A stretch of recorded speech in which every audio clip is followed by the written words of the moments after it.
শিলিগুড়িতে শুরু হলো এসআইআর সহায়তা শিবির। উদ্যোগ বিজেপি বিধায়ক শঙ্কর ঘোষের। রাজ্যে ভোটার তালিকার সংশোধন প্রক্রিয়া এসআইআর আনুষ্ঠানিকভাবে শুরু হতেই শিলিগুড়ির বিধায়ক শঙ্কর ঘোষ নিজেই উদ্যোগ নিয়ে তার বিধায়ক কার্যালয়ের সামনে চালু করলেন এসআইআর সহায়তা ক্যাম্প। এই ক্যাম্পে সাধারণ মানুষ ভোটার তালিকা সংশোধনের, ভুল তথ্য সংশোধনের সমস্ত সহায়তা পাবেন বলে জানানো হয়েছে।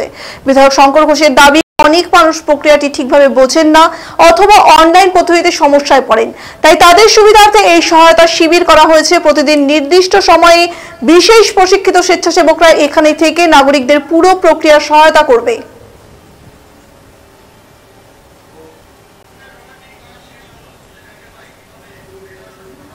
প্রাথমিকভাবে আমাদের বিধানসভা একটি এসআইআর এর ক্ষেত্রে সহায়তা প্রদানকারী, বিশেষ করে বিভিন্ন ধরনের তথ্যভিত্তিক সহায়তা প্রদানকারী হেলথ ক্যাম্প আমরা চালু করলাম। ইতিমধ্যে গত নির্বাচন কমিশনের ঘোষণা হওয়ার পরেই প্রচুর মানুষ তারা স্বাভাবিকভাবেই জানতে চেয়েছেন। আমি প্রত্যেকের কাছে শুধু এইটুকু বলবো যে এসআইআর অত্যন্ত সহজ একটি প্রক্রিয়া। সেই প্রক্রিয়া স্বাভাবিকভাবেই ভোটার বান্ধব প্রক্রিয়া এবং সেই প্রক্রিয়াকে সঠিকভাবে করবার জন্য নির্বাচন কমিশনের থেকে যেরকমভাবে উদ্যোগ নেওয়া হয়েছে, রাজনৈতিক দলগুলিও যদি এসআইআর এর মানুষকে সহযোগিতা করে, আমার মনে হয় এই প্রক্রিয়া আরও বেশি সুন্দরভাবে করা সম্ভব হবে। আমরা ভারতীয় জনতা পার্টির পক্ষ থেকে আমাদের শিলিগুড়ি বিধানসভা কেন্দ্রে শুধু এসআইআর নয়, সিএ এর ক্ষেত্রেও আমরা একই ধরনের সহায়তা ক্যাম্প আমরা তৈরি করব এবং এখানে যে কেউ আসলে, বিশেষত অনেকেই 2002 ভোটার লিস্ট সেটা দেখবার ব্যাপারে আগ্রহ প্রকাশ করেন। আপনারা জানেন যে ইতিমধ্যে ইলেকশন কমিশনের পক্ষ থেকে অনলাইনে এটাকে আপলোড করা আছে, কিন্তু প্রত্যেকের পক্ষে সম্ভব হয় না, বা যাদের কাছে হয়তো আমাদের অ্যান্ড্রয়েড ফোন নেই, তাদের ক্ষেত্রে আমাদের এই ক্যাম্পের মধ্যে থেকে আমরা 2002-এ তারা কোন ভোট কেন্দ্রে, কোন বিধানসভায়, কোন বুথ নাম্বারে ভোট দিয়েছিলেন বললে তাদের এপিক নাম্বার সহ আমরা তাদের পার্ট নাম্বার, সিরিয়াল নাম্বার এগুলোকে প্রোভাইড করে দেব। এছাড়া আরেকটি বিষয় আছে যে বিভিন্ন ধরনের যে এসআইআর এর ক্ষেত্রে যে ডকুমেন্টেশন, এই 12টি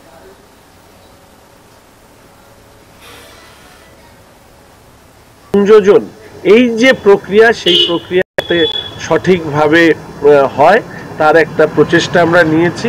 শিলিগুড়ি বিধানসভা কেন্দ্রে আমরা এটা আজকে আমাদের বিধানসভা কেন্দ্রের অফিস থেকে শুরু করেছি। এটা আমাদের 5টা মণ্ডলেই আমরা করব। আমি এবং আমাদের রাজ্যেও বিভিন্ন জায়গায় নিশ্চিতভাবে এই ধরনের এসআইআর হোক, সিএ হোক, তার ক্ষেত্রে এই ধরনের ক্যাম্প হবে এবং পরবর্তীকালে সিএ এর ক্ষেত্রেও একইভাবে আমরা ক্যাম্প করব, যাতে মানুষকে কখনো কোনো অসুবিধায় না পড়তে হয়।